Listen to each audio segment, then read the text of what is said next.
ആറന്മുളയെപ്പറ്റി ഏറ്റവും പഴക്കം ചെന്ന പരാമർശമുള്ളത് 8-ാം ശതകത്തിൽ ജീവിച്ചിരുന്ന നമ്മാൾവാർ രചിച്ച തിരുവായ്മൊഴി എന്ന ഭക്തികാവ്യത്തിലാണ്.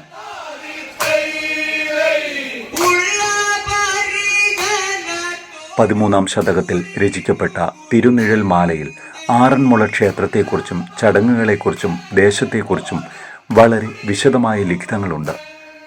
അത്രയേറെ പഴക്കവും പ്രാചീന പ്രസക്തിയുമുള്ള ഈ ക്ഷേത്രത്തിൻ്റെ പ്രശസ്തിയും മഹിമയും ഇന്ന് ലോകമെമ്പാടും ഉയർത്തുന്നത് പള്ളിയോടങ്ങളും വഞ്ചിപ്പാട്ടും വള്ളസദ്യയും ജലോത്സവവും തിരുവോണത്തോണിയും ഒക്കെയാണ്. ക്ഷേത്രത്തിലെ ആചാരാനുഷ്ഠാനങ്ങളുടെയും ഉത്സവാഘോഷങ്ങളുടെയും ഉൽപ്പത്തി ചരിത്രത്തെക്കുറിച്ചും ഒട്ടേറെ കഥകളും മിത്തുകളും നിലവിലുണ്ട്. അവ എന്തുതന്നെയായാലും ഒരു കാര്യം വ്യക്തമാണ്: ഇത് വളരെ വിശാലമായ ഒരു ദേശത്തിലെ ജാതിമത ഭേദമില്ലാതെ സർവമാന ജനങ്ങളുടെയും ഉത്സവ സമർപ്പണമാണ്, കൂട്ടായ്മയാണ്.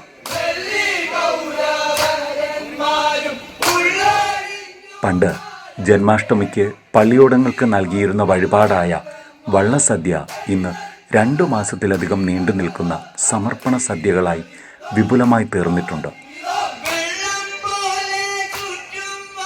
തിരുവാറന്മുള ക്ഷേത്രത്തിലെ ഏറ്റവും പ്രധാനപ്പെട്ട വഴിപാടാണ് വള്ളസദ്യകളെന്ന് പറയുന്നത്. ഭക്തജനങ്ങൾ ഇഷ്ടകാര്യ ലബ്ധിക്കായും സന്താന ലബ്ധിക്കായും സർപ്പദോഷമകറ്റുന്നതിനുമൊക്കെയായി ഈ വഴിപാട് നേരുന്നു. നൂറ്റാണ്ടുകളായിട്ട് ഈ ക്ഷേത്രത്തിൽ നടക്കുന്ന ഈ വള്ളസദ്യകൾ പള്ളിയോടങ്ങളുമായി അഭേദ്യമായി ബന്ധപ്പെട്ടതാണ്. പമ്പാനദിയുടെ തീരത്താണ് തിരുവാറന്മുള ക്ഷേത്രം സ്ഥിതി ചെയ്യുന്നത്. പമ്പാനദിയുടെ ഇരുകരകളുമായിട്ടാണ് പള്ളിയോടങ്ങളെന്ന് പറയുന്ന പ്രത്യേകതരം ഭഗവത് സാന്നിധ്യമുള്ള ചുണ്ടൻ വള്ളങ്ങൾ ഉള്ളത്. വിവിധ കരകളുടെ വകയായിട്ടുള്ളതാണ് ഈ പള്ളിയോടങ്ങൾ. ഭഗവത് സാന്നിധ്യമുള്ളതുകൊണ്ടാണ് അതിനെ ബഹുമാന പുരസ്സരം പള്ളിയോടങ്ങൾ എന്ന് വിളിക്കുന്നത്. ആറന്മുള ക്ഷേത്രത്തിലേക്ക് തിരുവോണ ദിവസം വിഭവങ്ങൾ കൊണ്ടുവരുന്നതിന് പ്രത്യേകമായി കാട്ടൂരിൽ നിന്ന് വരുന്ന തോണിക്ക് രാത്രികാലത്ത് അകമ്പടി സേവിക്കുന്നതിന് അല്ലെങ്കിൽ സംരക്ഷണം നടത്തുന്നതിനാണ് കരക്കാർ ഈ പള്ളിയോടങ്ങൾ ഉണ്ടാക്കുക എന്ന് പരക്കെ വിശ്വസിക്കപ്പെടുന്നു. 7 നൂറ്റാണ്ടിന് മുകളിലാണ് ഈ പരിപാടികൾ ഇവിടെ നടക്കുന്നുണ്ട് എന്ന് ചരിത്രം പറയുന്നു. വിവിധ കരകളെന്ന് പറയുമ്പോൾ എടക്കുളം മുതൽ, അതായത് റാന്നി മുതൽ ചെന്നിത്തല വരെ നീണ്ടുകിടക്കുന്ന ഏതാണ്ട് 72 കിലോമീറ്റർ ദൂരത്തിൽ നിന്ന് വിവിധ കരകളിൽ നിന്ന് വരുന്ന ഈ 52 പള്ളിയോടങ്ങൾ ക്ഷേത്രാചാരങ്ങളനുസരിച്ച് മാത്രം പ്രവർത്തിക്കുന്ന ഒരു ചടങ്ങുകളിലാണ് പങ്കെടുക്കുന്നത്. പള്ളിയോടങ്ങളിൽ ഭഗവത് സാന്നിധ്യമുണ്ടെന്ന വിശ്വാസത്തിൽ സദ്യയിൽ പങ്കുചേരുന്നതിനായി കേരളത്തിലെ വിദൂര ദേശങ്ങളിൽ നിന്നു പോലും ധാരാളം ഭക്തജനങ്ങൾ വന്നുചേരുന്നു. ആറന്മുള പള്ളിയോട സേവാ സംഘം നടത്തുന്ന ടൂറിസത്തിൻ്റെ ഭാഗമായി നടത്തുന്ന വള്ളസദ്യ എന്ന് പറയാൻ പറ്റത്തില്ല. ഇത് വള്ളസദ്യ പോലെ തന്നെ ഇവിടെ പെയ്ഡ് സദ്യയായിട്ട് കൊടുക്കുന്നതാണ്. അത് കൂപ്പൺ വെച്ചിട്ട് ഓൺലൈൻ ബുക്കിംഗ് വഴിയാണ് ഈ സദ്യ നടത്തുന്നത്. ഈ 200 പേര് ഡെയിലി സദ്യക്ക് നമ്മൾ ടിക്കറ്റ് കൊടുക്കാറുണ്ട്. ടിക്കറ്റ് വെച്ചിട്ട് അവിടെ മേലിലെ കോൺഫറൻസ് ഹാളിൽ അവർ വന്നിരിക്കുകയും വിശ്രമിക്കുകയും അത് കഴിഞ്ഞ ശേഷം സദ്യ റെഡിയാകുമ്പോൾ കൂപ്പൺ വാങ്ങിച്ച് അവർക്ക് സദ്യ നൽകുകയാണ് ചെയ്യുന്നത്. ഇതിൻ്റെ കൂപ്പൺ എന്ന് പറയുന്നത് ഓൺലൈനിൽ കൂടെയും ബുക്ക് ചെയ്യാം, സ്പോട്ട് ബുക്കിങ്ങും ഉണ്ട്. അതിൻ്റെ അനുസരിച്ച് നമ്മൾ സ്പോട്ട് ബുക്കിംഗ് കൊടുക്കുകയും എത്ര ബാക്കിയുണ്ടോ ആ സാധനം ആ കൂപ്പൺ അന്നേരം തന്നെ സ്പോട്ട് ബുക്കിംഗ് ആയിട്ട് കൊടുക്കുകയാണ് ചെയ്യുന്നത്. ഇടുക്കി ജില്ലയിലെ മൂലമറ്റത്തിനടുത്തുള്ള ക്ഷേത്രമാണ്. ഞങ്ങൾ ഇവിടെ ആറന്മുള വള്ളസദ്യ കഴിക്കുവാനും പാർത്ഥസാരഥി ക്ഷേത്രവും പഞ്ചപാണ്ഡവ ക്ഷേത്രങ്ങൾ സന്ദർശിക്കാൻ വേണ്ടി രാവിലെ പുറപ്പെട്ടതാണ്. ഇവിടെ വന്ന് വള്ളസദ്യ കഴിച്ചു.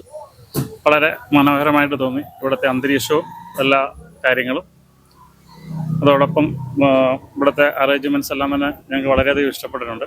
ഞങ്ങൾ ആറന്മുള സദ്യ ഉണ്ണാനും ഭഗവാനെ തൊഴാനുമായി 4 അമ്പല ദർശനത്തിന് പഞ്ചപാണ്ഡവന്മാരുടെ അമ്പലത്തിൽ വന്ന് തൊഴുത് സദ്യയുണ്ട് സന്തോഷമായിട്ട് ഞങ്ങൾ മടങ്ങിപ്പോകുന്നു.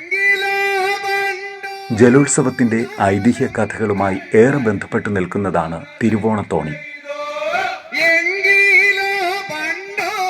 തിരുവാറന്മുളയപ്പന് തിരുവോണ ഊട്ടിനുള്ള വിഭവങ്ങളുമായി എത്തുന്ന കാട്ടൂരെ മങ്ങാട്ടു ഭട്ടതിരിയുടെ ഓർമ്മകൾ തിരുവോണ ചിലവു തോണി വരവിലുണ്ട്.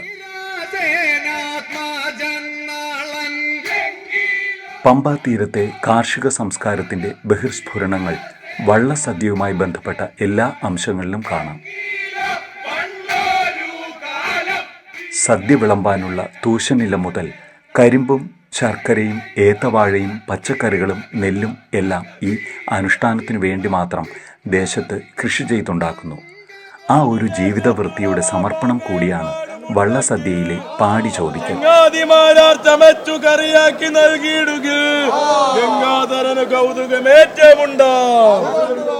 വള്ളസദ്യ യഥാർത്ഥത്തിൽ വള്ളം തുഴഞ്ഞു വരുന്ന, പള്ളിയോടം തുഴഞ്ഞു വരുന്ന ആ തുഴച്ചിൽക്കാർക്ക് വേണ്ടിയിട്ടും ആ കരക്കാർക്ക് വേണ്ടിയിട്ടും ഉള്ളതാണ്. പക്ഷെ ഇപ്പോൾ അത് ഒരാചാരത്തിൻ്റെ ഭാഗമായി വള്ളസദ്യ വഴിപാടായി നടത്തുന്നവർ, അവർ വിളിക്കുന്ന അവരുടെ ബന്ധുമിത്രാദികൾ, ഇവരെല്ലാം കൂടെ ചേർന്ന് വലിയൊരു സംവിധാനമായിട്ട് ഇത് മാറിക്കൊണ്ടിരിക്കുകയാണ്. ഒരു ദിവസം എങ്ങനെ വന്നാലും ഒരു 5000-ത്തിലധികം ആളുകൾ ആറന്മുള ക്ഷേത്രത്തിൽ സദ്യ കഴിച്ച് പോകുന്നുണ്ട്. ഏറ്റവും കുറഞ്ഞതാണ്. ഒരു 10,000-15,000 വരെ വരുന്ന ദിവസങ്ങളുമുണ്ട്. ഈ സദ്യയുമായി ബന്ധപ്പെട്ട വിഭവങ്ങൾ കരക്കാർ പാടി ചോദിക്കണം എന്നാണ്. ഇപ്പോൾ തിരുവാറന്മുളയപ്പന് നേതി ചുപ്പുമാങ്ങ ചോദിക്കാറുണ്ട്. അതല്ലെങ്കിൽ തിരുവാറന്മുളയപ്പൻ്റെ നേദ്യത്തോടൊപ്പം കൊടുക്കുന്ന വഴുതനങ്ങ മെഴുക്കുവരട്ടി ചോദിക്കാറുണ്ട്. അതുപോലെ തന്നെ കരിമ്പ്, ഗണപതി ഭഗവാൻ ഇഷ്ടപ്പെട്ട കരിമ്പ് ചോദിക്കാറുണ്ട്. ഉണ്ണിയപ്പം ചോദിക്കാറുണ്ട്. അതുപോലെ തന്നെ നെയ്യ്, ഇപ്പോൾ സാധാരണ സദ്യക്ക് വിളമ്പുന്ന നെയ്യ് പോരാ, നെറുനെയ്യ് തന്നെ വേണം എന്ന് പറയാറുണ്ട്. അങ്ങനെയുള്ള നിരവധി കാര്യങ്ങൾ, കരിമ്പ്, ഇങ്ങനെയുള്ള നിരവധിയായിട്ടുള്ള കാര്യങ്ങൾ പാടി ചോദിക്കാറുണ്ട്. പണ്ട് ആറന്മുള സദ്യക്ക് ഉപയോഗിച്ചിരുന്ന, അല്ലെങ്കിൽ ഇവിടെ തൈര് എത്തിച്ചു കൊടുത്തിരുന്നത് ചേനപ്പാടി രാമച്ചാർ എന്ന് പറയുന്ന ഒരാളായിരുന്നുവെന്ന് ഐതിഹ്യത്തിൽ പറയുന്നുണ്ട്. അപ്പോൾ സദ്യ കഴിക്കുമ്പോൾ ചേനപ്പാടി രാമച്ചാരുടെ പാളത്തൈര് എന്ന് ചോദിച്ചു കഴിഞ്ഞാൽ അത് കൊടുക്കേണ്ട അവസ്ഥയാണ്. അപ്പം അതൊക്കെ തയ്യാറാക്കി വെക്കണം. ഇതൊന്നും ഇല്ല എന്ന് പറയാൻ പാടില്ല. അപ്പം സദ്യയുമായി ബന്ധപ്പെട്ട കാര്യങ്ങളാണ് ഈ പാടി ചോദിക്കേണ്ടത് എന്നുള്ളതും, ആ സദ്യയുമായി ബന്ധപ്പെട്ട കാര്യങ്ങൾ പാടി ചോദിച്ചു കഴിഞ്ഞാൽ അത് കൊടുക്കണമെന്നുള്ളതും നിർബന്ധമാണ്. ഓണം വന്നെടുത്തു കഴിഞ്ഞു. പമ്പയുടെ കരകളെല്ലാം തുഴച്ചിൽ പരിശീലനത്തിലും തയ്യാറെടുപ്പുകളിലുമാണ്.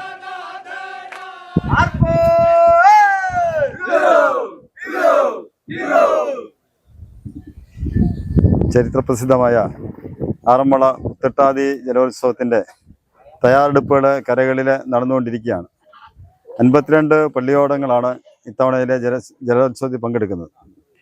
ആറന്മുളയെ സംബന്ധിച്ച് ആറന്മുള പള്ളിയോടങ്ങൾക്ക് അതിൻ്റെതായിട്ടൊരു തനിമയും അതിൻ്റെതായിട്ടൊരു സംസ്കാരവും ഒക്കെയുണ്ട്.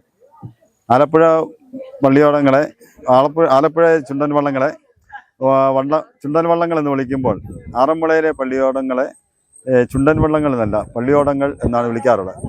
അപ്പം അതിന് കാരണം ആറന്മുളയിലെ ഈ പള്ളിയോടം ഭഗവാന്റെ സാന്നിധ്യം കുടികൊള്ളുന്ന ഓടം എന്ന നിലയിൽ പള്ളിയോടം എന്നാണ് ഇതറിയപ്പെടുന്നത്. ഇതിൻ്റെതായിട്ടുള്ള വിശേഷമുണ്ട്, ഇതിൻ്റെതായിട്ടുള്ള ആചാരങ്ങളും ഇതിൻ്റെതായിട്ടുള്ള പ്രത്യേകതകളും തനിമകളുമുണ്ട്. അപ്പോൾ ഈ തവണ ഇപ്പം കഴിഞ്ഞ കുറേ വർഷങ്ങളായി ആറന്മുളയുടെ ആ തനിമ സംരക്ഷിച്ചുകൊണ്ടുള്ള ഒരു ജലോത്സവം നടത്താനുള്ള പരിശ്രമം നടത്തി വരികയാണ്. ഈ ചുണ്ടൻ വള്ളങ്ങളിലെ കഴിഞ്ഞ കാലങ്ങളിൽ ആലപ്പുഴയിലുള്ള ബോട്ട് ക്ലബ്ബുകാരെ വിളിച്ചുകൊണ്ട് വന്ന് തുഴച്ചിൽ നടത്തുകയും അങ്ങനെ തുഴഞ്ഞ് മത്സരിച്ച് ജയിക്കുകയും ചെയ്യുന്ന സാഹചര്യങ്ങളുണ്ടായിരുന്നു. അപ്പം അതിലൂടെ ഈ ആലപ്പുഴ ക്ലബ്ബുകാരുടെ ഒരു മത്സരമായിട്ട് ആറന്മുളയിലെ ജലോത്സവം മാറുന്നതായിട്ട് ഒരു രീതി വന്നപ്പോഴേ അതിനൊരു മാറ്റം ഉണ്ടാവണം എന്ന് പള്ളിയോട സേവാ സംഘം തീരുമാനിക്കുകയും അങ്ങനെ ആറന്മുളയുടെ തനത് ശൈലിയിലുള്ള അങ്ങനെയുള്ള തുഴച്ചിൽക്കാരെ കയറ്റി മത്സരം നടത്തണം എന്ന് തീരുമാനിച്ചു. അപ്പം അതിൻ്റെ ഭാഗമായിട്ട് എല്ലാ കരകളിലും 52 കരകളിലും ഇപ്പോഴേ അതാത് കരയിലുള്ള ആൾക്കാരെ സംഘടിപ്പിച്ചുകൊണ്ട് തുഴച്ചിൽ പരിശീലനം നടന്നുകൊണ്ടിരിക്കുകയാണ്. ഈ പരിശീലനം കിട്ടിയ ആൾക്കാർ ഈ പള്ളിയോടങ്ങളിൽ കയറി മത്സരിക്കുന്ന തരത്തിൽ ആറന്മുളയുടെ തനതായിട്ടുള്ളൊരു ശൈലിയിലുള്ള മത്സരമാണ് ഇത്തവണ നടക്കുന്നത്. പരപ്പുഴ കടവ് മുതൽ സത്രക്കടവ് വരെയുള്ള പമ്പയുടെ നെട്ടായം ഉത്രട്ടാതി നാളിൽ ജലരാജാക്കന്മാരുടെ എഴുന്നള്ളത്തിന് കാതോർക്കുകയാണ്. 52 കരകളുടെ ചുണ്ടൻ വള്ളങ്ങളുടെ അത്യപൂർവമായ ജലഘോഷയാത്രയുടെയും മത്സരങ്ങളുടെയും വഞ്ചിപ്പാട്ടിൻ്റെയും ഹൃദയാവർജകമായ കാഴ്ചകളുടെ തത്സമയ ദൃശ്യങ്ങളിലേക്ക് പ്രിയപ്പെട്ട പ്രേക്ഷകരെ ഞങ്ങൾ സാദരം ക്ഷണിക്കുന്നു. കാണുക, ലൈക്ക് ചെയ്യുക, ഷെയർ ചെയ്യുക, സബ്സ്ക്രൈബ് ചെയ്യുക.